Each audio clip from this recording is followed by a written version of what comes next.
Ruth గ్రంథము మొదటి అధ్యాయము. న్యాయాధిపతులు ఏలిన దినములందు దేశములో కరువు కలుగగా యూదా బెత్లెహేము నుండి ఒక మనుష్యుడు తన భార్యను తన ఇద్దరు కుమారులను వెంటబెట్టుకుని మోయాబు దేశమున కాపురముండుటకు వెళ్ళెను. ఆ మనుష్యుని పేరు ఎలీమెలకు, అతని భార్య పేరు నయోమి.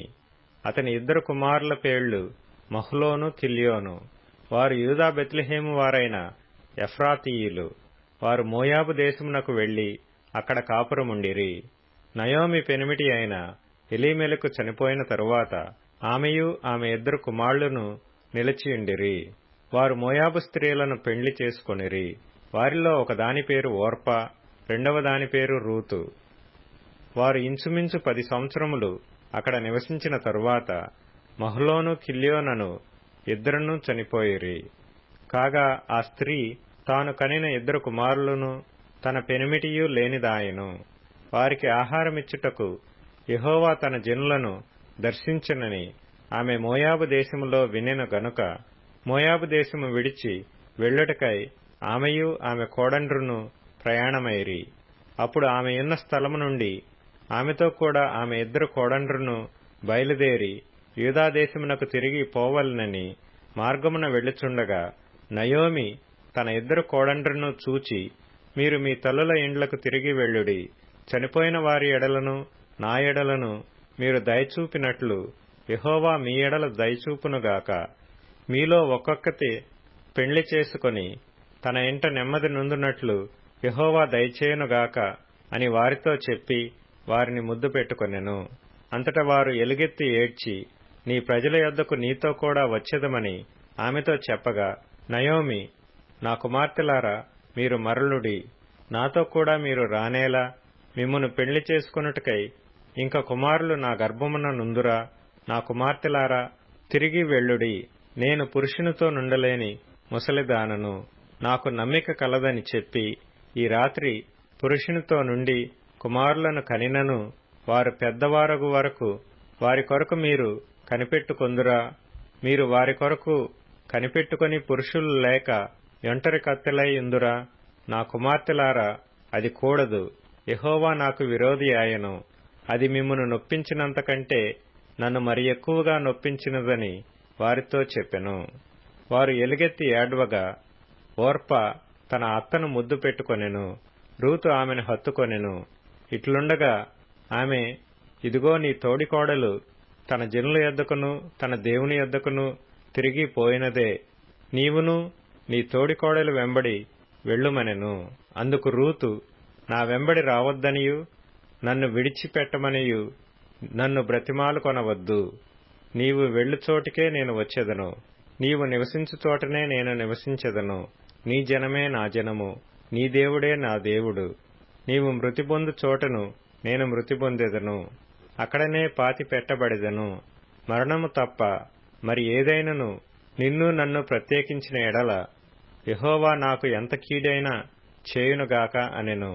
తనతో కూడా వచ్చుటకు ఆమెకు మనసు కుదిరినదని నయోమి తెలుసుకొనినప్పుడు అందును గురించి ఆమెతో మాట్లాడుట మానెను. గనుక వారిద్దరూ బెత్లెహేమునకు వచ్చు వరకు ప్రయాణము చేసిరి.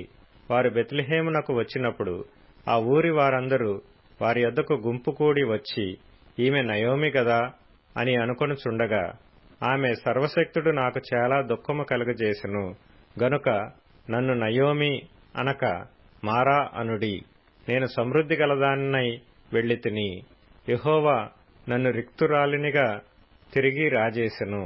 మీరు నన్ను నయోమి అని పిలువనేలా? యెహోవా నా మీద విరుద్ధముగా సాక్ష్యము పలికెను. సర్వశక్తుడు నన్ను బాధపరచెను అని వారితో చెప్పెను.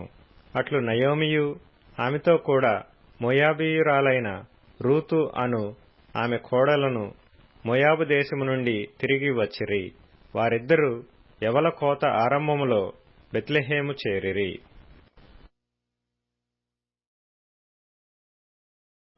రూతు గ్రంథము 2వ అధ్యాయము. నయోమి పెనిమిటికి బంధువుడొకడుండెను. అతడు చాలా ఆస్తిపరుడు. అతడు ఎలీమెలకు వంశపు వాడై ఉండెను. అతని పేరు బోయజు. మోయాబీయురాలైన రూతు, నీ సెలవైన ఎడల నేను పొలములోనికి పోయి ఎవని కటాక్షము పొందగలనో వాని వెనుక పరిగెనేరుకొందునని నయోమితో చెప్పగా, ఆమె, నా కుమారి, పొమ్మనెను. కాబట్టి ఆమె వెళ్లి పొలములోనికి వచ్చి చేనుకోయి వారి వెనుక పొలములో ఏరుకొనెను. ఆ పొలములో ఆమె పోయిన భాగము ఎలీమెలకు వంశపు వాడైన బోయజుది. బోయజు బెత్లెహేము నుండి వచ్చి, యెహోవా మీకు తోడైయుండునుగాకని చేనుకోయి వారితో చెప్పగా, వారు యెహోవా నిన్ను ఆశీర్వదించునుగాకనిరి. అప్పుడు బోయజు కోయివారి మీద ఉంచబడిన తన పనివానిని చూచి, ఈ చిన్నది ఎవరిదని అడుగగా, కోయివారి మీద నుంచబడిన ఆ పనివాడు, ఈమె మోయాబు దేశము నుండి నయోమితో కూడా తిరిగి వచ్చిన మోయాబీయురాలైన యవ్వనురాలు. ఆమె, నేను కోయివారి వెనుక పనల మధ్యను ఏరుకొని కూర్చుకొనుటకు దయచేసి నాకు సెలవిమ్మని అడిగెను. ఆమె వచ్చి ఉదయము మొదలుకొని ఇదివరకు ఏరుకొనుచుండెను. కొంతసేపు మాత్రము ఆమె ఇంట కూర్చుండెనని వాడు చెప్పెను. అప్పుడు బోయజు రూతుతో, నా కుమారి, నా మాట వినుము. వేరొక పొలములో ఏరుకొనుటకు పోవద్దు, దీనిని విడిచిపోవద్దు. ఇచ్చట నా పనికత్తెల యొద్ద నిలకడగా ఉండుము. వారు కోయి చేనె కనిపెట్టి వారిని వెంబడించుము. నిన్ను ముట్టకూడదని యవనస్తులకు ఆజ్ఞాపించి ఉన్నాను. నీకు దాహమగునప్పుడు కుండల యొద్దకు పోయి పనివారు చేదిన నీళ్లు త్రాగుమని చెప్పెను. అందుకు ఆమె సాగిలపడి తల వంచుకొని, ఏమి తెలిసి పరదేశినైన నాయందు లక్ష్యముంచునట్లు నీకు కటాక్షము కలిగెనో అని చెప్పగా, బోయజు, నీ పెనిమిటి మరణమైన తరువాత నీవు నీ అత్తకు చేసినదంతయు నాకు తెలియబడెను. నీవు నీ తల్లిదండ్రులను నీ జన్మభూమిని విడిచి ఇంతకు ముందు నీవు ఎరుగని జనమునొద్దకు వచ్చితివి. యెహోవా నీవు చేసిన దానికి ప్రతిఫలమిచ్చును. ఇశ్రాయేలీల దేవుడైన యెహోవా రెక్కల క్రింద సురక్షితముగా నుండునట్లు నీవు వచ్చితివి. ఆయన నీకు సంపూర్ణమైన బహుమానమిచ్చునని ఆమెకుత్తరమిచ్చెను. అందుకు ఆమె, నా ఏలినవాడా, నేను నీ పనికత్తెలలో ఒక దానను కాకపోయినను నీవు నన్ను ఆదరించి నీ దాసురాలినగు నాయందు ప్రేమ కలిగి మాటలాడితివి గనుక నా ఎడల నీకు కటాక్షము కలగనిమ్మని చెప్పెను. బోయజు, భోజనకాలమున నీవిక్కడికి వచ్చి భోజనము చేసి చిరకులో నీ ముక్క ముంచి తినుమని ఆమెతో చెప్పగా, చేనుకోయివారి యొద్ద ఆమె కూర్చుండెను. అతడు ఆమెకు పేలాలు అందియ్యగా ఆమె తిని తృప్తి పొంది కొన్ని మిగిల్చెను. ఆమె ఏరుకొనుటకు లేచినప్పుడు బోయజు, ఆమె పనుల మధ్యను ఏరుకొనవచ్చును, ఆమెను అవమానపరచుకుడి, మరియు ఆమె కొరకు పిడికెళ్లు పడవేసి ఆమె ఏరుకొనున్నట్లు విడిచిపెట్టుడి, ఆమెను గద్దింపవద్దని తన దాసులకు ఆజ్ఞాపించెను. కాబట్టి ఆమె అస్తమయము వరకు ఆ చేనులో ఏరుకొనుచు తాను ఏరుకొనిన దానిని దుల్లకొట్టగా అవి దాదాపు తూమెడు యవలాయెను. ఆమె వాటిని ఎత్తుకొని ఊరిలోనికి వచ్చినప్పుడు ఆమె అత్త ఆమె ఏరుకొనిన వాటిని చూచెను. ఆమె తిని తృప్తి పొందిన తరువాత తాను మిగిల్చిన దానిని చూపించి ఆమెకిచ్చెను. అంతటా ఆమె అత్త ఆమెతో, నేడు నీవెక్కడ ఏరుకొంటివి, ఎక్కడ పనిచేసితివి, నీ యందు లక్ష్యముంచినవాడు దీవింపబడునుగాక అనగా, ఆమె తాను ఎవని యొద్ద పనిచేసినో అది తన అత్తకు తెలియచెప్పి, ఎవని యొద్ద నేడు పనిచేసితునో అతని పేరు బోయజు అనెను. నయోమి బ్రతికియున్న వారికిని చచ్చిన వారికిని ఉపకారము చేయుట మానని ఇతడు యెహోవా చేత ఆశీర్వదింపబడునుగాక అని తన కోడలితో అనెను. మరియు నయోమి, ఆ మనుష్యుడు మనకు సమీప బంధువుడు, అతడు మనలను విడిపింపగల వారిలో ఒకడని చెప్పగా, మోయాబీయురాలైన రూతు, అంతేకాదు అతడు నన్ను చూచి తనకు కలిగిన పంట కోత అంతయు ముగించు వరకు తన పనివారి యొద్ద నిలకడగా ఉండుమని నాతో చెప్పెననెను. అప్పుడు నయోమి తన కోడలైన రూతుతో, నా కుమారి, అతని పనికత్తెలతో కూడనే బయలుదేరుచు వేరొక చేనిలోని వారికి నీవు కనబడకపోవుట మంచిదనెను. కాబట్టి యవల కోతయు గోధుమల కోతయు ముగియు వరకు ఆమె ఏరుకొనుచు బోయజు పనికత్తెల యొద్ద నిలకడగా నుండి తన అత్త ఇంట నివసించెను.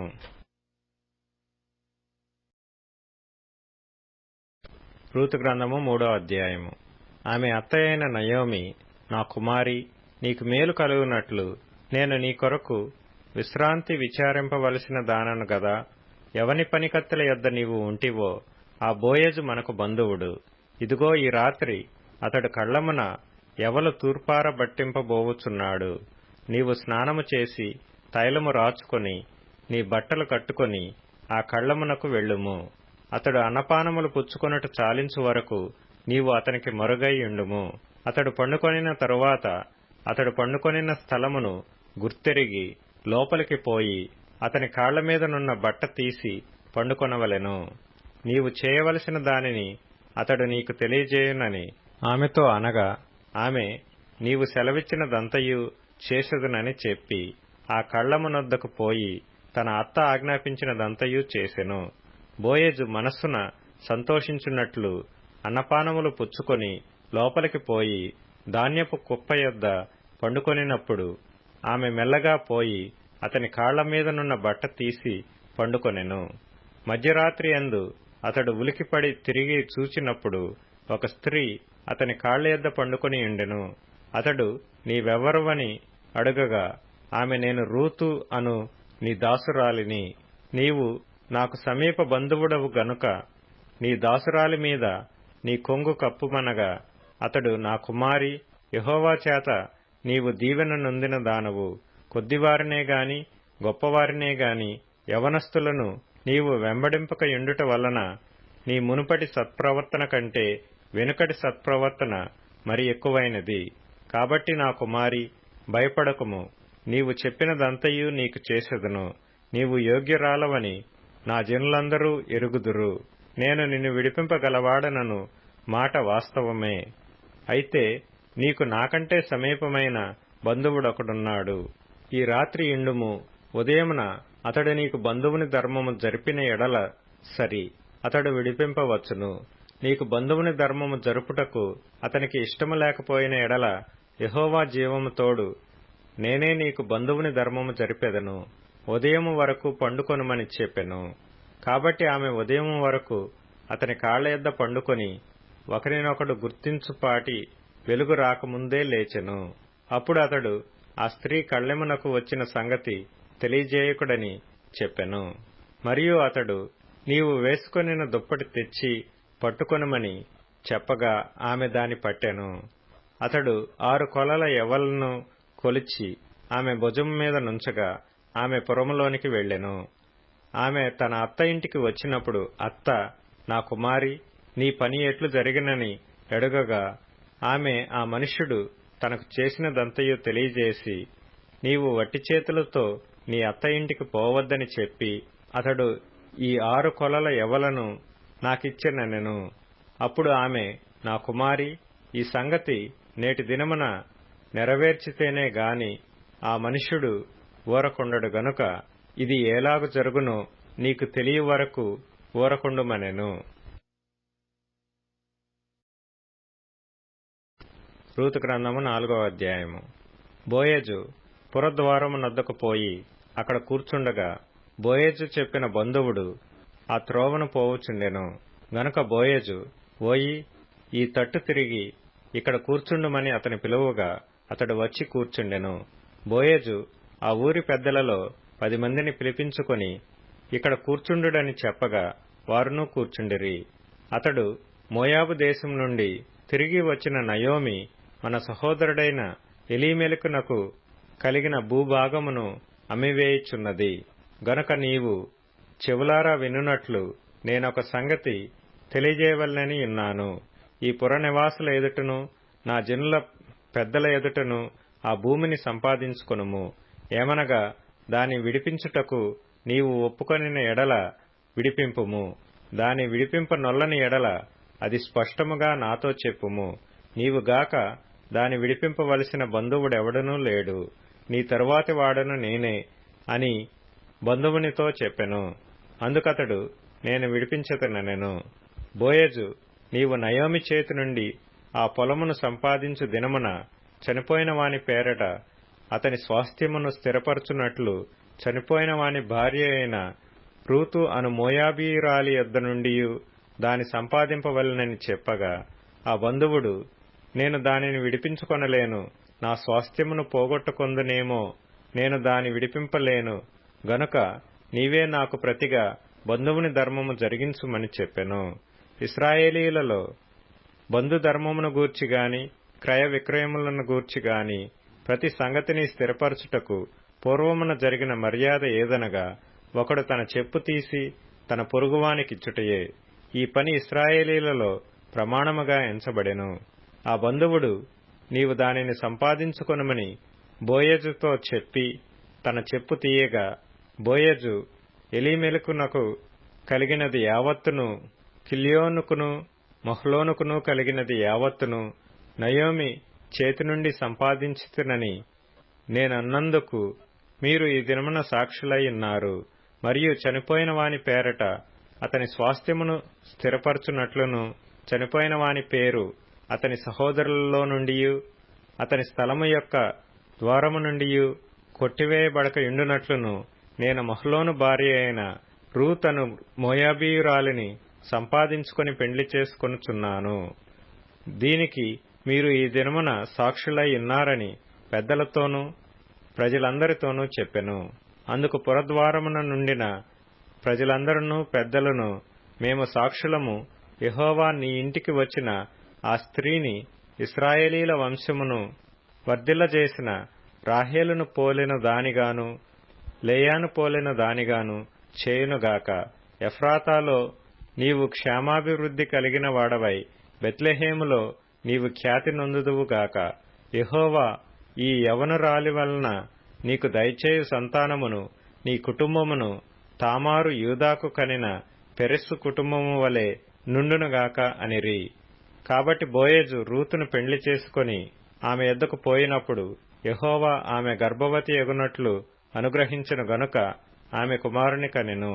అప్పుడు స్త్రీలు, ఈ దినమున నీకు బంధువుడు లేకుండా చేయని యెహోవా స్తుతినొందుగాక, ఆయన నామము ఇశ్రాయేలీలలో ప్రకటింపబడునుగాక.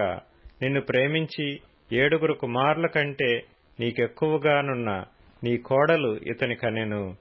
ఇతడు నీ ప్రాణము నోదార్చి ముసలితనమున నీకు పోషకుడగునని నయోమితో చెప్పిరి. అప్పుడు నయోమి ఆ బిడ్డను తీసుకొని కౌగిట నుంచుకొని వానికి దాదిగా నుండెను. ఆమె పొరుగు స్త్రీలు నయోమి కొరకు కుమారుడు పుట్టెనని చెప్పి అతనికి ఓబెదను పేరు పెట్టిరి. అతడు దావీదునకు తండ్రి అయిన యెషయి యొక్క తండ్రి.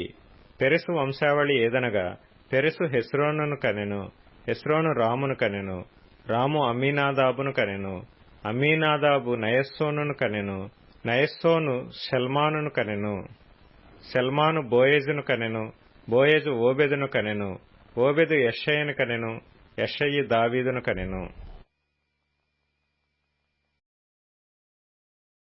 కీర్తనల గ్రంథం 65వ కీర్తన. దేవా, సియోనులో మౌనముగా నుండుట నీకు స్తుతి చెల్లించుటే. నీకు మ్రొక్కుబడి చెల్లింపవలసియున్నది.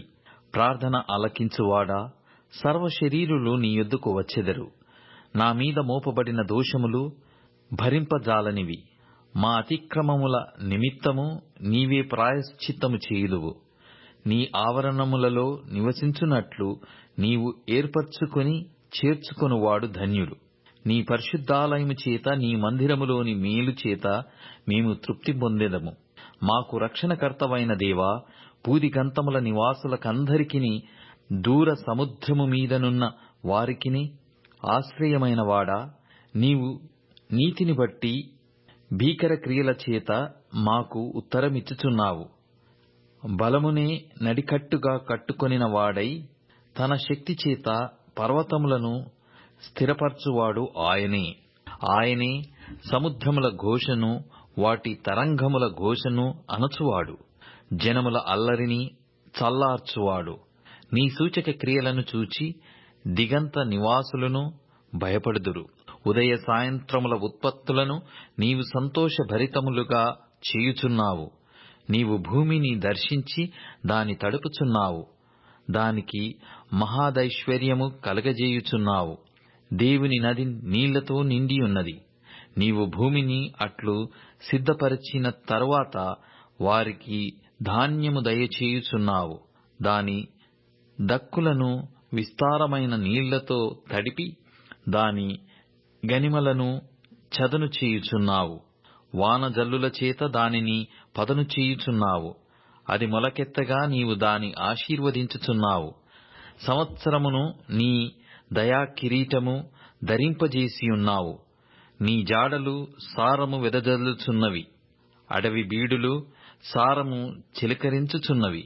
కొండలు ఆనందమును నడికట్టుగా ధరించుకునియున్నవి. పచ్చిక పట్లు మందలను వస్త్రముల వలె ధరించియున్నవి. లోయలు సస్యములతో కప్పబడియున్నవి. అన్నియు సంతోష ధ్వని చేయుచున్నవి. అన్నియు గానము చేయుచున్నవి. లూకా సువార్త 24వ అధ్యాయము. ఆదివారమున తెల్లవారుచుండగా ఆ స్త్రీలు తాము సిద్ధపరిచిన సుగంధ ద్రవ్యములను తీసుకొని సమాధి యొద్దకు వచ్చి సమాధి ముందర ఉండిన రాయి దొరలింపబడియుండుట చూచి లోపలికి వెళ్ళిరి గాని ప్రభువైన యేసు దేహము వారికి కనబడలేదు. ఇందును గూర్చి వారికి ఏమీయూ తోచకయుండగా ప్రకాశమానమైన వస్త్రములు ధరించిన 2 మనుష్యులు వారి యొద్ద నిలువబడిరి. వారు భయపడి ముఖములను నేల మోపియుండగా, వీరు సజీవుడైన వానిని మీరెందుకు మృతులలో వెదకుచున్నారు?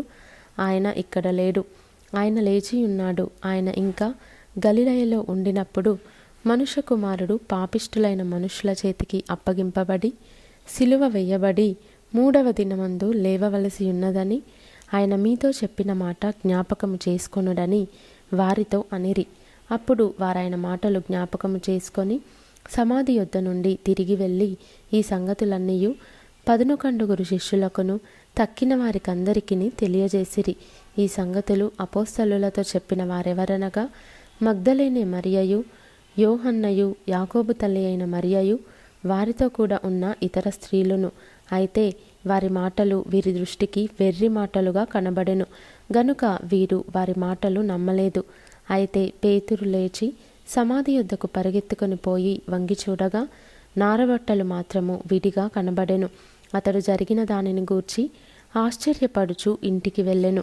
ఇదిగో ఆ దినమందే వారిలో 2 యెరూషలేమునకు ఆమడ దూరమున ఉన్న ఎమ్మాయు అను ఒక గ్రామమునకు వెళ్ళుచు జరిగిన ఈ సంగతులన్నిటిని గూర్చి ఒకరితోనొకరు సంభాషించుచుండిరి.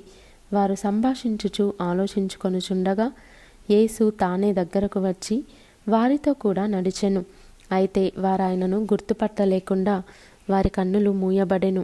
ఆయన మీరు నడుచుచు ఒకరితో ఒకరు చెప్పుకొనుచున్న ఈ మాటలేమని అడుగగా వారు దుఃఖముఖులై నిలిచిరి. వారిలో క్లెయోపా అనువాడు యెరూషలేములో బస చేయుచుండి ఈ దినములలో అక్కడ జరిగిన సంగతులు నీవొక్కడవే ఎరుగవా అని ఆయనను అడిగెను. ఆయన అవి ఏవని వారిని అడిగినప్పుడు వారు నజరేయుడైన యేసును గూర్చిన సంగతులే. ఆయన దేవుని ఎదుటను ప్రజలందరి ఎదుటను క్రియలోను వాక్యములోను శక్తిగల ప్రవక్తయ్యై ఉండెను. మన ప్రధాన యాజకులను అధికారులను ఆయనను ఏలాగు మరణశిక్షకు అప్పగించి సిలువ వేయించిరో నీకు తెలియదా? ఇశ్రాయేలును విమోచింపబోవువాడు ఈయనే అని మేము నిరీక్షించి ఉంటిమి. ఇదిగాక ఈ సంగతులు జరిగి నేటికి 3 దినములాయెను.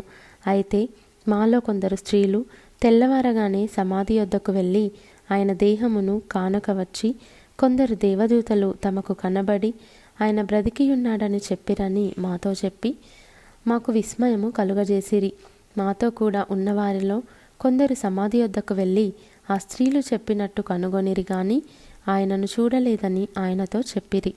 అందుకాయన అవివేకులారా, ప్రవక్తలు చెప్పిన మాటలన్నిటినీ నమ్మని మందమతులారా, క్రీస్తు ఈలాగు శ్రమపడి తన మహిమలో ప్రవేశించుట అగత్యము కాదా అని వారితో చెప్పి మోషేయు సమస్త ప్రవక్తలను మొదలుకొని లేఖనములన్నిటిలో తన్ను గూర్చిన వచనముల భావము వారికి తెలిపెను. ఇంతలో తాము వెళ్ళుచున్న గ్రామము దగ్గరకు వచ్చినప్పుడు ఆయన ఇంకా కొంత దూరము వెళ్ళునట్లు అగపడగా వారు సాయంకాలము కావచ్చినది, ప్రొద్దుగ్రుంకినది, మాతో కూడా ఉండుమని చెప్పి ఆయనను బలవంతము చేసిరి గనుక ఆయన వారితో కూడా ఉండుటకు లోపలికి వెళ్ళెను. ఆయన వారితో కూడా భోజనమునకు కూర్చున్నప్పుడు ఒక రొట్టెను పట్టుకొని స్తోత్రము చేసి దాన్ని విరిచి వారికి పంచిపెట్టగా వారి కన్నులు తెరవబడి ఆయనను గుర్తుపట్టిరి. అంతటా ఆయన వారికి అదృశ్యుడాయెను. అప్పుడు వారు, ఆయన త్రోవలో మనతో మాటలాడుచు లేఖనములను మనకు బోధపరచుచున్నప్పుడు మన హృదయము మనలో మండుచుండలేదా అని ఒకనితో ఒకడు చెప్పుకొనిరి. ఆ గడియలోనే వారు లేచి యెరూషలేమునకు తిరిగి వెళ్ళగా 11 శిష్యులను వారితో కూడా ఉన్నవారును కూడివచ్చి ప్రభువు నిజముగా లేచి సీమోనునకు కనబడెనని చెప్పుకొనుచుండిరి. వారిది విని త్రోవలో జరిగిన సంగతులను ఆయన రొట్టె విరుచుట వలన తమకేలాగు తెలియబడెనో అదియు తెలియజేసిరి. వారు ఈలాగు మాటలాడుచుండగా ఆయన వారి మధ్యను నిలిచి మీకు సమాధానమవుగాకని వారితో అనెను. అయితే వారు దిగులుపడి భయాక్రాంతులై భూతము తమకు కనబడెనని తలంచిరి. అప్పుడాయన, మీరెందుకు కలవరపడుచున్నారు? మీ హృదయములలో సందేహములు పుట్టనేలా? నేనే ఆయనను అనుటకు నా చేతులను నా పాదములను చూడుడి, నన్ను పట్టి చూడుడి. నాకున్నట్టుగా మీరు చూచుచున్న ఎముకలను మాంసమును భూతమునకుండవని చెప్పి తన చేతులను పాదములను వారికి చూపెను. అయితే వారు సంతోషము చేత ఇంకను నమ్మక ఆశ్చర్యపడుచుండగా ఆయన, ఇక్కడ మీ యొద్ద ఏమైనా ఆహారము కలదా అని వారిని అడిగెను. వారు కాల్చిన చేప ముక్కను ఆయనకిచ్చిరి. ఆయన దానిని తీసుకొని వారి ఎదుట భుజించెను. అంతటా ఆయన, మోషే ధర్మశాస్త్రములోను ప్రవక్తల గ్రంథములలోను కీర్తనలలోను నన్ను గూర్చి వ్రాయబడినవన్నీ నెరవేరవలెనని నేను మీ యొద్ద ఉండినప్పుడు మీతో చెప్పిన మాటలు నెరవేరినవని వారితో చెప్పెను. అప్పుడు వారు లేఖనములు గ్రహించున్నట్లుగా ఆయన వారి మనస్సును తెరచి, క్రీస్తు శ్రమపడి 3వ దినమున మృతులలో నుండి లేచుననియు యెరూషలేము మొదలుకొని సమస్త జనములలో ఆయన పేరట మారు మనస్సును పాపక్షమాపణయు ప్రకటింపబడుననియు వ్రాయబడి ఉన్నది. ఈ సంగతులకు మీరే సాక్షులు. ఇదిగో, నా తండ్రి వాగ్దానము చేసినది మీ మీదికి పంపుచున్నాను. మీరు పైనుండి శక్తి పొందు వరకు పట్టణములో నిలిచియుండుడని వారితో చెప్పెను. ఆయన బేతనియ వరకు వారిని తీసుకొని పోయి చేతులెత్తి వారిని ఆశీర్వదించెను. వారిని ఆశీర్వదించుచుండగా ఆయన వారిలో నుండి ప్రత్యేకింపబడి పరలోకమునకు ఆరోహణుడాయెను. వారు ఆయనకు నమస్కారము చేసి మహా ఆనందముతో యెరూషలేమునకు తిరిగి వెళ్ళి ఎడతెగక దేవాలయంలో ఉండి దేవుని స్తోత్రము చేయుచుండిరి.